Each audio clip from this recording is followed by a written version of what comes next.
Quando a gente acha uma verdade em ciência, o cientista tem que sempre questionar. A ciência é a cultura da dúvida. A filosofia é a mãe da ciência. Desde a sempre, lógica né? sempre foi e continua sendo. Por mais que um dado científico te mostre, te aponte numa direção, mas se a lógica e a filosofia falam se a direção está errada, muito provavelmente ela está errada mesmo. A gente tem visto isso na história da ciência. Fala, gente, não vai por aí, esse dado está te enganando, não é? Maldito o homem que confia nos dados, absolutamente. Somente nos dados. Somente nos dados. É o exercício da filosofia, da teologia e da ciência que nos levam mais perto das verdades que estamos procurando, que a gente nem sabe quais são, não é? Nem se vamos achá-las. Nem se vamos achá-la. E quando a gente acha uma verdade em ciência, o cientista tem que sempre questionar. A ciência é a cultura da dúvida.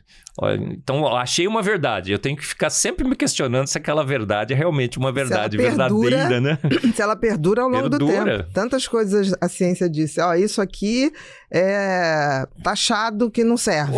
E teve que se rever. Ana, 17 séculos a gente ficou achando que a vida teria surgido, ou continuava surgindo por geração espontânea. 17 séculos, a geração espontânea foi o grande paradigma científico sobre as nossas origens. Você chegava na aula de biologia para os seus alunos, falava assim, ciência, ciência, ciência. Vou te dizer agora a tua origem. Vamos fazer um experimento? Deixa eu um pouco de restos de alimento com os trapos ali no canto, você vai ver que vai surgir vida. Faça na sua casa. O aluno ia fazer na casa, surgiu um rato. Uhum. Aí, tá vendo? Confirmado pela ciência. Os sapos eram formados com lodo do pântano. 17 séculos, esse foi a grande... Isso foi uma verdade científica. Uma verdade inquestionável. Uhum. Até que surge o herege do Pasteur. O Pasteur foi perseguido, ele era um negacionista, um herege como eu, né? Muitos do design inteligente somos criticados hoje por confrontar uma grande verdade científica. E aí o Pasteur, com experimentos, falou assim, olha, 17 séculos estávamos errados. Tivemos que jogar todos os livros fora de biologia, de ciência. Os professores na aula de biologia tiveram que chegar no outro dia e enfrentar os seus alunos. E como todo bom cientista, chegar e falar assim... Estou extremamente envergonhado, porque cientista não gosta de reconhecer que estava errado. Não. E tem poucos que são humildes. Muito. Esses humildes que reconheceram. Extrema minoria. Mas tiveram que chegar e enfrentar os seus alunos e falar assim, olha, infelizmente estávamos errados. Não é por geração espontânea. Então, a ciência, ela avança por tentativa e erro, e a gente tem que ter essa consciência, humildade de perceber. E foi exatamente o que aconteceu com a teoria do design inteligente. Por 150 anos, ficamos presos a uma teoria, achávamos que ela realmente explicava tudo. Começamos a não só explicar a origem da vida, mas o darwinismo se espalhou por todas as áreas da ciência. Outro dia, eu sempre menciono, Ana, até a piedade de Madre Teresa de Calcutá. Saiu um artigo científico dizendo ela estava procurando uma vantagem evolutiva. Olha só, que até hoje eu não consegui descobrir que vantagem seria essa, né? Difícil. Dela se doar como ela se doou. Então, há pacientes que ninguém nem chegava perto, né? O darwinismo social, né? A gente começou a explicar, olha, o homem é infiel porque ele quer aumentar a sua prole.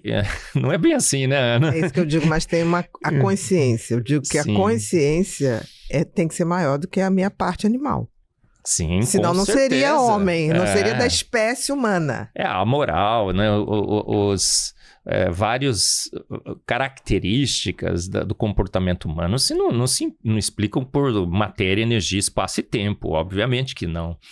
Então, eu sou presidente dessa sociedade e... Ela funciona desde quando? Quando é que você fundou, Marcos? Nós fundamos em 2014. É recente. É recente. Mas no mundo ela surgiu em 1996, nos Estados Unidos, em Pajaro Dunes, na Califórnia. Teve um encontro muito famoso lá.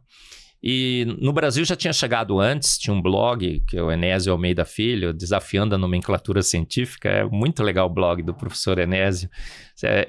Mas não tinha se organizado ainda. A primeira organização foi em 2014, um congresso ali em Campinas, tinha 400 pessoas. E a teoria cresce no mundo inteiro. Cresce no Brasil, cresce no mundo. Cada vez mais cientistas se juntando a nós. Mas se propõe a ouvir, a trocar ideias. Ciência né? É assim, né? Exatamente. É o ponto e o contraponto. Duvidar sempre. É preciso. E a gente, em ciência, tem que estar despido das nossas posições filosóficas e teológicas, né? Você tem que tirar toda a sua roupa quando você entra em ciência, ficar nu dos seus preconceitos e pré-definições e vestir o avental da ciência. E seguir os dados. Os dados são os grandes chefes da ciência. Tem gente que fala assim, não, vou seguir o Papa, vou seguir o Billy Graham, vou seguir o Dawkins, Hawkins, Darwin. Não, em ciência a gente segue os dados.